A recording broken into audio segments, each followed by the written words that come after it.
Video 455, the radial isolated brush that isolates to a single level when we're drawing.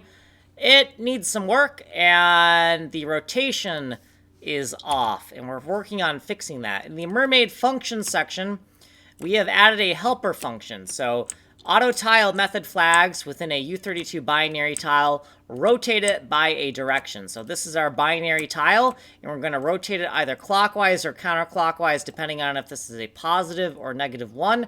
We're going to error check the input here, make sure it's either positive or negative 1 if error checking is on.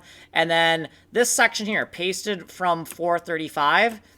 We're eventually going to paste the body of code in our clockwise rotation code. We're going to paste it into here and rework it to make it a little bit more general. Down here is our rotation counterclockwise function, and it's actually finished. We input the binary tile, and then we use our helper function with a negative value, and it's going to make the helper function rotate anti-clockwise, counterclockwise. Then we're going to return the value here. So this function is already done, and the counterclockwise function is going to be exactly the same body of code, but a positive 1 rather than a negative 1. So eventually in the next videos, what we're going to do is we're going to take all of this code right here inside of the body of our rotation clockwise function. We're going to take it and we're going to shove it right in here, and then we'll have refactored stuff and have proper clockwise and counterclockwise rotation helper functions.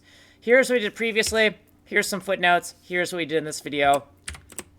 If you want a longer explanation, you can go here. You are on the fast playlist. You can also go to the technical demos. Source code here, email me here. Like, subscribe, send money in the mail. I'm Kanji Coder, and I'm working on Atomic Ivy MMO.